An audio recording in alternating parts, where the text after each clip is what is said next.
All right, we're back. Group chat, Chris, Paolo, Justin. And guys, I don't want to belabor the Western Conference. This is a very important night. Thursday night, big night for Western Conference playoff seedings because a couple of the teams that are, there's a couple of teams that are right neck and neck. Especially this Minnesota-Denver game is going to be huge in terms of whether or not, A, qualifying for the playoffs and B, seeding. But I wanted to talk a little bit more about the vibe I'm getting from this Western Conference, which beneath Utah, because I think Utah has, against all odds, and with Donovan Mitchell leading the team, really exceeded expectations. They were sort of a hipster pick, but they really have, they've really solidified and made themselves into a force. And the fact that they're in fourth right now is just unbelievable. But beneath that, I don't think any of these teams can be, super happy with their seasons. Whether it's because of injuries or whether it's because they didn't quite live up to expectations. There's a feeling in the Western Conference, and maybe I'm wrong, of beneath the Utah teams, of we're clinging on. We're hanging on to dear life here, rather than we're playing our best basketball going into the playoffs. Am I wrong? Am I being too dark? What are we even playing for? What are we even living for? No, for me personally, I found it pretty interesting just because, what else are we doing at this time of the year? Usually it's more about seeding, whereas now there's really kind of a fight or flight thing going on where every game has mattered over the past couple weeks. Yeah. And this last week of the season is going to be more interesting than I can remember. I mean, the closest proxy is probably when the Pelicans won in 2015. They beat the Spurs on that last day of the season to make the playoffs. And we're kind of lining up for that same sort of thing. And on the plus side for the NBA, nobody's talking about tanking, and the tank race is absolutely putrid this year. Yes, the tank race sucks. Some of these teams, and I noticed that, and we're going to get to some of these tanking teams in a bit, but I realized that I have not watched Atlanta. I think I've watched Atlanta. I thought you were talking about the show for a second. No, the Hawks. Definitely watch the show. I've watched Atlanta, which is only 6 episodes in or 5 episodes in at this point, more than I watched the Hawks. Oh, 100%. Yeah. I'm sorry. It's true. Yeah, I would do the same. So let's talk a little bit about the Thunder, especially, because I think that they're sort of representative of what I'm talking about here. They're heading into the playoffs. They still have their positive point differential, which a lot of people have poked holes at because of some blowout wins here and there and a variety of other things. This team can never decide on who it wants to be. The Roberson injury really kind of sapped them of I think the most sincere momentum that they had at any given point this season. And now they're entering into, the most crucial part of their season, the postseason. And I feel like Melo and PG-13 are playing as poor as they've played all season. At least Melo, to me now, I think it's been weird being your friend and coworker because you've really poisoned my brain about this guy. But he's just a flat track bully. Yeah. I mean, he has good games against bad teams and he has bad games against good teams. That's pretty much the read on I'm just dropping truth bombs here. Yeah. You are. No, I mean, I think with Melo, the entire story of his career is just who he is versus who we perceive him to be, and that just clash has always been something that hasn't the math of it all hasn't worked in his favor.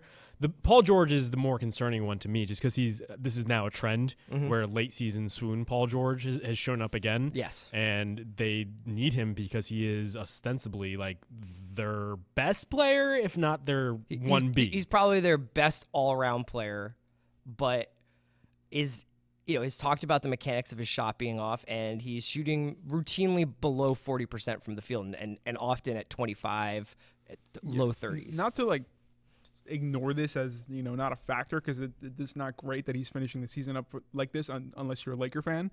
But I think I'm still willing to just give him a break and wait for the playoffs for him to turn it on. And I think he's the type of player who, will turn it on in the playoffs and kind of has that vibe where he is built for more of that type of atmosphere. He did it last year. Yeah, exactly. So, I mean, I'm more worried about Melo, I think, in that sense, because not just the fact that he's been such a liability, both offense and defense, but the narrative seems to be that he has already given up so much.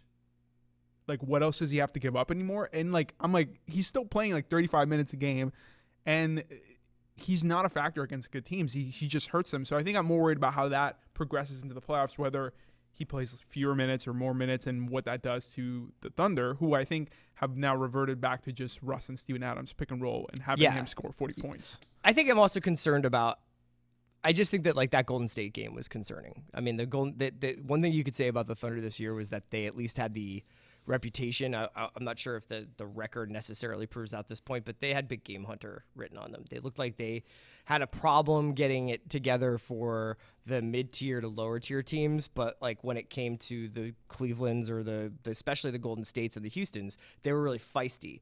But that losing 111-107 to Golden State on Tuesday, and it was not as close as that, I didn't think. No, and to Paolo's point, like we're seeing good Russ lately.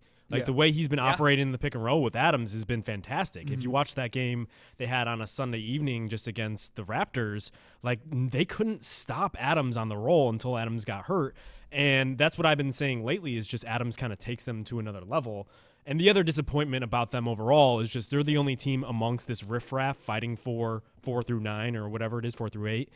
And they're the only one that could probably take it to another level. Yes, they're that's the only team that is like of the East where we're like, oh, it's a 7-team race in the East. In the West, it's really a 4-team race with the Thunder being that 4th team. Mm-hmm.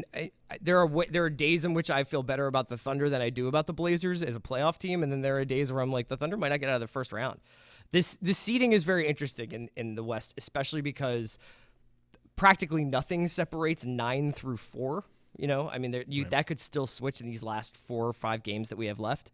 But if I'm the Thunder, I really would like to get. I'd like to get that. I'd love to get that 4 or 5 seed if I'm the Thunder. Mm-hmm. Yeah. I'd like to. I think the Thunder would do fine against Utah. I think that would be like the kind of team that they could play against. San Antonio is so strange to me, especially just because there is still the X factor of Kawhi, although if this season has told us anything, it's not to get your hopes up when it comes to injuries. I was watching them yesterday against the Lakers, a game that they screwed up on and they let slide in overtime.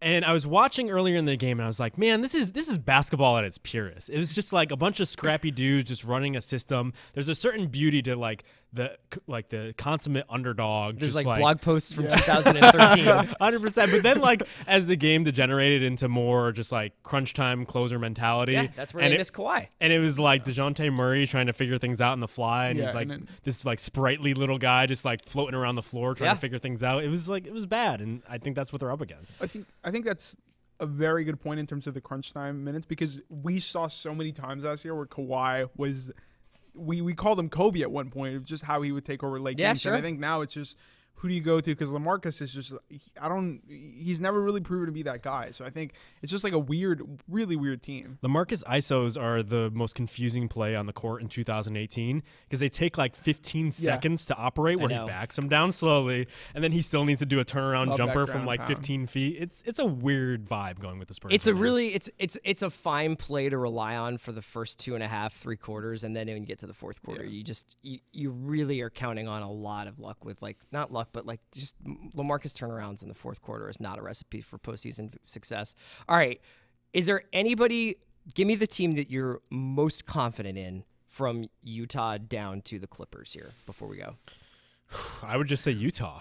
I mean, I think in terms of like them being able to secure the best seed and thus like the highest probability of moving on to the next round, it's going to be Utah. Although, as I've been talking with Danny Chow about in the office, like we are a little bit concerned that they could do something in the playoffs, considering a lot of what they've done is based around defense and specifically Rudy Gobert, who you might be able to take advantage of, bring him out into the perimeter in a small series. ball situation. Yeah. I can't believe I'm saying this, but I'm willing to give the Timberwolves with Jimmy Butler like my confidence, just because this is another guy though. It's like if not now, when? If not now, when are you coming back? Right. If you're not ready now, your team is essentially a game away from falling out of playoff contention. This is a team that they haven't. When's the last time they've been to the playoffs? Like 14 years. Yeah. Like 13. This is the year. Like if Jimmy's not ready now, I don't know what the big is that Jimmy Butler's music I hear like moment is, right? ISO Taj. They're playing Denver tonight. They need Jimmy Butler. Yeah. In a weird way, Denver is probably the hottest team other than, they've won 3 in a row. They're 6-4 in their last 10. They have a pretty decent point differential for a team that's in 9th. It's better than the Pelicans, but I do not trust this team as far as I can throw Nikola Jokic. I think I'm just going to go with the Thunder. I'm just going to go with the Thunder because when in doubt, put your trust in guys who have been there before, like Russ and PG. And I think but that doesn't necessarily mean that I think that they're going to get past Portland or Utah in the first round. Right. The only thing I would add is just like I want to see playoff Anthony Davis again. But having said that, like they've been really shaky up until last night when they beat a Memphis team that has nothing to play for. Yeah. Also, don't tell Memphis that. Don't count out the Clippers just yet. That's all I'm going to say. All right, guys. I want to talk a little bit about how we'd fix the Pistons. Eliminated from playoff contention last night by the Philadelphia 76ers. And might be now, I watched this game. I was like, this team might be in one of the biggest jams in the league. They've got themselves. They've obviously given all this power to Stan, but I feel like that power is sort of becoming undone. Arn Tellem will probably move over to the basketball side of things if I had to guess, and I would imagine that Stan will be relieved of his GM duties, if not both his GM and coaching duties. They have, I think, something like $74 million tied up with Blake Griffin, Reggie Jackson, and Andre Drummond. Wouldn't want any of those players. 84 if you bring in John Lawyer. John Lawyer. He's the Joe Prunty of wingmen. You start playing around with the trade machine. Oh, and by the way, they only keep their pick if it's 1 through 4, and they only have a 2.5% chance of getting in the top 3 of the lottery. Lovely. Otherwise, it goes to the Clippers. Nice trade. So the cavalry is not coming. They have no money for free agents, and they have a lot of guys on like way too much money for what they're giving them. And I don't even know what you can get for the top end of this roster. And nobody's showing up to watch them. Yeah. And no one's showing up to watch them in their new stadium. Jeez. It's as bleak as it can get because it's not even the type of team it's not that like the Hawks where it's like, well, we can just we'll just overpay for whatever free agents around. Or we're just like content with this scrappy 7 seed type of team, and then like the fan base will get around it and they'll build an identity kind of like the Grit and Grind groups. Blake Griffin says it's a properly run organization, though, so you have to give him that at least. He's loving it in Detroit. He's probably just found a comedy store that he can go to and right. just bide his time. That's right. Yeah. He's really working his material in the suburban Detroit area. Yeah, I don't know what to do here. You want to trade Andre Drummond for Harrison Barnes? Like, knock yourself out. You want to? I can't find anyone who's like, please let me get this antiquated, no matter how offensively productive Andre Drummond is, I can't find a team that's like, oh, sure, we'd love to give up some assets for Andre Drummond. Blake Griffin is practically dead money at this point. I hope he has like some redemptive seasons, but could you name a single team that would take him for anything? And then Reggie Jackson is Reggie Jackson. I feel like you can find a Reggie Jackson on the end of the Celtics bench. I think this is I was thinking about this in the way that we were talking about how building around Blake Griffin. There is no team. That's what I'm saying. It was the Clippers, and they traded him. Right, but what I'm saying is it just shows again why I feel like the trade what's was the best team to put around him? What's the best team to put around him? Like, what does that look like? Because that's the question. Yeah, because it puts the Pistons in a tough position of trying to answer that question, while just a few months ago they were trying to do that same thing but build around Andre Drummond. You know what I'm saying? So it's like now they have these two guys who. You have to hope that someone. I don't know who pushed for the Blake Griffin trade for the Pistons. I don't know if that was a Stan idea and he was like, I need talent, I want Blake Griffin, or if that was a Gore's idea that was like, we need to get some butts in the seats in this place. We can't. Based on what Stan has done his entire GMing career, it was probably him. Because it's the type of short-sighted move where he doesn't see the big picture and how they relate to each other. The Blake Griffin trade, obviously now, the only way you could ever move on from him, and his contract is so big that I don't even think someone like, say, Sarver would get seduced by in Phoenix we have this great med staff. Let's bring Blake Griffin in. Let's energize it. It's like bringing Barkley in 20 years ago or whatever they did, or more than that now, and it's like nobody would go for that trade. Not even Sarver would get seduced into getting Blake Griffin. So they're screwed. They're screwed. Yeah. If they have to pray basically to get into that top 4, unless otherwise it converts over to the Clippers. But I want to talk a little bit about some of these other teams that are in the lottery, because if you don't want to be Detroit, who else do you want to be? I watched a little bit of Suns Kings. I somehow found myself being like, oh, you know what? Suns have some guys. The Suns have some guys. They have a bunch of guys. I mean, I still feel like there's a lot of Tyson Chandler happening, but I think there's a problem when you watch the Suns where you just see a lot of the highlights only tell you what you want to see about Marquise Chris. Yes. But I was like, okay, there's a couple of things happening here. Josh Jackson's coming on at the end of the season. You've been checking for him for a while, right? Yeah, and I think if you were to look at their situations to say which one is better, it's probably the Suns because they have a few guys. I personally find them a little detestable because they're the type of tanking team that doesn't want to admit that they're tanking. Right. Like, they're the type of team that would probably, throw their nose up at the Sixers and Sam Hinkie when they're doing the exact same thing, only worse because they keep making bad trades. Right. Having said that, they're just good at being like, we're in the market for LaMarcus Aldridge. Yeah. Right. Even though it's like, Or Kyrie. Are you? Like, right. And they have Booker is a certifiable future All-Star. And I don't know how legit this is because I saw it on my Instagram discovery page, but someone was like, DeAndre Ayton and Devin Booker, the new Kobe and Shaq. And I was like, can I ask you guys, okay. Sidebar? Yeah. Was there a little too much it's the year anniversary of Devin Booker scoring 70? People are doing that? Yeah, didn't you see I saw a couple on a lot of sites it was just where were you when Devin Booker scored 70? The It was mini oral this is the history of Kennedy Devin assassination. He chucked I mean, 70 points is a lot. Yeah. yeah, I guess so, but They it felt lost! They lost. It felt like a completely I'm not empty saying accomplishment it's to me. warranted. Honestly. I'm just trying to present a case. Okay, here. I just think we coordinate these things a little too easily now. Right. Sure. Yeah, so I think I feel the best about the Suns. Memphis is a mess. Let's talk briefly about that ownership situation. Not good. Yeah. Yeah. They've had this buy-sell option that has been looming for about a year. Can you explain what the buy-sell option is just for people, say, who don't understand what that is? Yeah, essentially, Like me? They have a majority owner, but they're two minority owners. There was a stipulation in the contract they originally signed where I believe it was before the season, around October of this season, where they could opt into a clause that required Para to either buy out their shares of the team or it would set the price so that they could claim majority owner. So effectively it turns three owners into one.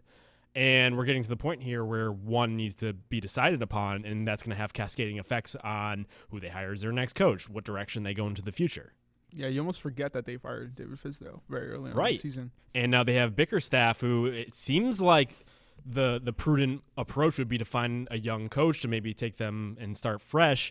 But do you really, if you just paid an even heftier price for this franchise, are going to want to shell out more to pay other guys and Fizdale and hire a new coach? I mean, this is a whole other conversation, which is the amount of coach upheaval that we could see this season. You could see Detroit, Memphis, you could see Phoenix, you could see Milwaukee, Orlando, all these places having openings. Say nothing of the fact that there might be a, you know what, we're moving on from Alvin Gentry. You know what, we're moving on from, I mean, not Billy Donovan, but Ty Lue's health status. That, I mean, Tibbs is not gonna go anywhere yet, but that's still that doesn't seem like it's going great. You know, I mean, there's a lot of openings that could be. Jay Wright's going to get a lot of calls. Yeah, Tony Bennett's going to get a lot of Tony calls, Bennett, and all I'm those sure guys. there's a ton of assistants out there. And so of these teams, have you guys had a chance to watch any Grizz or Hawks or Magic recently? Fuck no. The Hawks are probably was the gonna most say. naked tank job I've seen in a really long time. It's pretty. I almost respect it. I won't watch it, but I was watching them the other night. It's a lot of is Wayne Selden on the Hawks or the Grizz? No, he's on the Grizzlies, yeah. It kind of blends together. It's okay. To me. Paolo's an expert of these guys now. We just haven't read a Well, post about him. there's a lot of these 10-day contract guys. I wrote that Kentucky piece about the fringe former Kentucky guys, and suddenly within a few weeks of that, Marcus T got picked up. All of them are on by the NBA Grizzlies. rosters. Aaron Harrison is on the Grizzlies. All these guys they're bringing, and I think somebody made a really interesting point, which is if you're trying to tank, you don't bring in guys who are on 10-day contracts who are this is they're fighting for their lives and are going to probably play. I mean, they still might not be that good, but it's an interesting thing to think about how the Grizzlies, because they beat the Blazers and they beat the Pelicans or they beat another playoff team where it was huge. Bad loss for the playoff team and also just a bad win for the Grizzlies. So, I mean, to bring it back to the Hawks, I think I would still be between the Suns and them. I think I might lean over to the Hawks a little bit. Well, because they have two guys who are promising in Taurean Prince and John Collins, who could be maybe the third or fourth best guys on a team. Where would you put Taurean Prince if he was on the Suns? I think Taurean Prince would be the fourth or fifth best player on the Suns. maybe third or fourth best player. I'm kind of into I would say Taurean second or Prince. third. Yeah, I'm He kind had of like into two Taurean Prince. 38-point games. I can't tell you. I didn't watch Taurean Prince this year. I'm trying to be a dick. I'm just No. Yeah. He's had a few moments scoring wise over the back end of the season, and also he's like the type of player you want, where he's a 3-and-D sort of guy, and right. He's big for his position, and so he could potentially slide down. He's better than T.J. Warren. Potentially, yes. Yeah. Who is from 1995. Also, they have some coaching continuity, I guess. I mean, I think I wouldn't be so sure about that. Okay. The clash here is just if I'm Bud and like one of these bigger jobs opens up, let's see Sure. Ty Lue leaves Cleveland. yeah. Come on. Yeah. You know, what about your Bud? You want to sit around for 5 more years in Atlanta when you're not the president anymore? No. Or you want to go to Milwaukee and coach Giannis? It's fair. The Clash clash with these guys, like this is not, nobody wants to stay there. The Brett Brown thing is like a wild outlier. right. Yeah. That's Yeah. Dudes don't survive rebuilds. Yeah, I think the clash with a lot of these teams is just like who had the stomach to tank fully. Yeah. Like, whereas the Hawks have a clean slate that you can move forward with, some of these teams are just compromised with some of the contracts they have in their books. Yeah, you're right. Orlando, Memphis. Yeah. And so when I look at these teams, I would not only look at that, but also market. Like, Phoenix has had some luck in the past procuring meetings with top-level guys. I think LaMarcus Aldridge and It's almost still a Blake relatively Griffin. desirable place to live and work. Yeah. Sure. Yeah. Atlanta, the same thing. Like, they don't draw well from a fan standpoint, but you could see guys, if the right situation was there, if they had the potential to play for the finals, I think they guys would drew want for to go there. that for that team, for the Corver 4 or 5 All-Star team or whatever it was. Sort of. They did all right. It's a weird market there where it's just like there's not much of a fan base to draw from. All right. So I think we're feeling probably the best about Phoenix, although Paolo's sounding some hope for Atlanta. I will not be on next Thursday, so Justin will be your captain, but the playoffs are upon us, so expect a lot more group chat. Probably getting it a little earlier in the day as well. We'll try to do some more live hits during the playoffs. Until then, shout out to Isaac, Paolo, Justin. We're gone.